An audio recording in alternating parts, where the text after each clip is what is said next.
देखिए total 5 Indian 2 Nigerian को arrest किया है और ये जो सिंडिकेट था पिछले लंबे टाइम से एक्टिव था। विक्टिम को कॉन्फिडेंस में लेके आते थे, उसके बाद जो चीट करते थे कि आपका यहाँ पे मैं आपसे मिलने आ रही हूँ, इस तरीके से फॉरेन से। दिल्ली पुलिस की क्राइम ब्रांच ने एक बड़े ऑनलाइन लॉटरी घोटाले का पर्दाफाश किया है, जिसमें 6 लोग गिरफ्तार किए गए हैं, जिनमें 2 नाइजेरियाई नागरिक भी शामिल हैं। खबर के अनुसार यह गिरोह फर्जी लॉटरी, गिफ्ट, पुरस्कार स्कीमों के जरिए लोगों को ठग रहा था।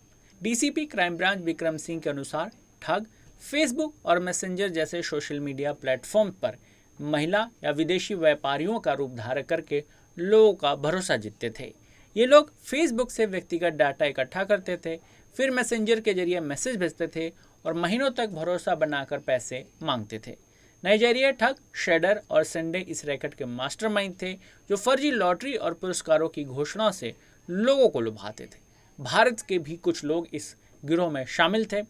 पुलिस ने 4 भारतीयों को भी इस मामले में गिरफ्तार किया है। बता दें, भारतीयों का इसमें 15% कमीशन होता था। देखिए टोटल 5 इंडियन 2 नाइजीरियन को अरेस्ट किया है।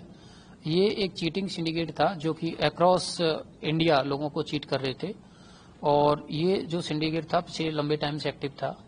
हमारी टीम ने टेक्निकल सर्विलेंस और इंटेलिजेंस के बेसिस पे इस पे काम करते हुए इसको पूरे को बस्ट किया है और ये लोग जो फेक लॉटरी या गिफ्ट या प्राइज स्कीम या एज ए फीमेल फ्रेंड बन के लोगों को चीट कर रहे थे।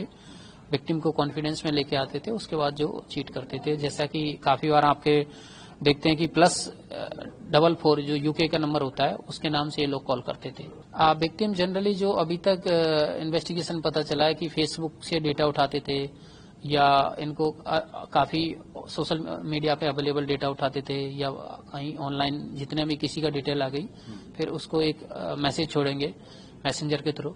फिर अगर विक्टिम रिवर्ट बैक करता है तो फिर आगे चैट करते हैं। फिर काफी बार जो फॉरेन नेशनल है वो बिजनेसमैन बन के बात करता है और बाकायदा में 44 का नंबर होता है, जबकि उसको वर्चुअली ये दिखाते हैं। तो वर्चुअल प्लेटफॉर्म का मिसयूज करते हुए ये लोग विक्टिम को अपने जाल में फंसाते थे। फिर उसके बाद क्या कहते हैं कि मैं इंडिया आ रहा हूँ और मैं इमिग्रेशन के लिए फंस गया हूँ। काफी अलग अलग स्कीम्स होती है, जैसे कि काफी बार की एयरपोर्ट पे मैं पहुंच चुका हूँ, आपको एयरपोर्ट इमिग्रेशन से एक फेक कॉल आता है कि इस तरीके से पैसा आप दे दीजिए, आपका दोस्त यहाँ पे इतने, इसके पास इतने डॉलर्स है, इस तरीके से। या फीमेल फ्रेंड बन जाते हैं कि आपके यहाँ पे मैं आपसे मिलने आ रही हूँ, इस तरीके से फॉरेन से। तो इस तरीके से विक्टिम का पूरा एक कॉन्फिडेंस देके कि विक्टिम जब ये तभी उसको टारगेट करते हैं जब विक्टिम फुली कॉन्फिडेंस में आ जाता है।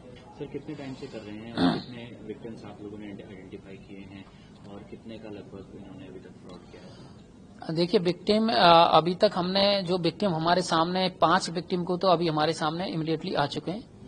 इसके अलावा 20 से जो प्रेजेंट जो अकाउंट चल रहा था, ये अकाउंट ओल्ड अकाउंट है, उसको 5 से 6 महीने चलाते हैं, उसके बाद उसको डिस्ट्रॉय कर देते हैं। अभी विकास नाम से जो इंडियंस का अकाउंट चल रहा था उसमें अभी तक 20-25 विक्टिम आइडेंटिफाइड है और इनके फोन के बेसिस पे बहुत सारे विक्टिम है, फोन का डेटा के बेसिस पे। तो काफी लंबे टाइम से ये लोग एक्टिव थे। अब अभी तक की जो डिटेल है उससे मोर देन 1 ईयर से एक्टिव थे। और ये जो दोनों आप नाइजीरियन बता रहे हैं सर, ये कब इंडिया आया? इलीगल रह रहे थे क्या? इनके पास इंडिया का वीजा था या नहीं?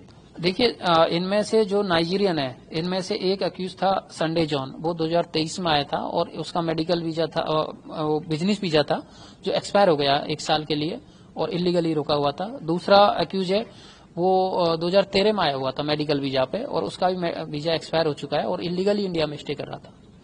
तो उसके रिगार्डिंग भी हम कंसर्न एमएससी और एफआरओ से उनकी और डिटेल, इनकी कहाँ कहाँ इन्होंने ट्रेवलिंग हिस्ट्री है, उसको चेक कर रहे हैं। ये इंडियंस पकड़े, इनकी क्या प्रोफाइल है सर? ये क्या करते हैं?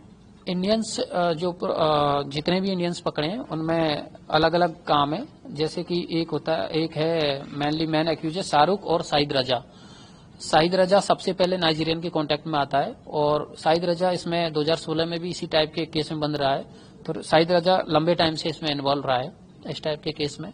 बीच बीच में अपनी एक्टिविटी बंद कर देता है फिर एक्टिव हो जाता है। और शाहरुख है जो कि इसमें अकाउंट ऑपरेट करना, पूरा किस तरीके से पैसा फ्लो करेगा उस तरीके से डिसाइड करता था। राकेश है एक इंडियन जो कि अकाउंट ओपनिंग करवाता था। इसी तरीके से फैज है जो कि फेक आधार कार्ड बनाता था जिससे कि अकाउंट ऑपरेट करना आसान हो जाए। तो अलग अलग का अलग अलग रोल था। नाइजीरियन फंड लोगों को अपने जाल में फंसाते, पैसा अकाउंट में प्रोवाइड करवाते थे और इंडियन उसको विड्रॉ करके नाइजीरियन को कैश में देते थे। रिकवरी क्या होगी सर? अभी तक इनसे रिकवरी में 3.63 lakh rupees, 9 mobile phone, 9 passbook, 3 cheque book और काफी सारे ATM कार्ड्स बरामद हुए।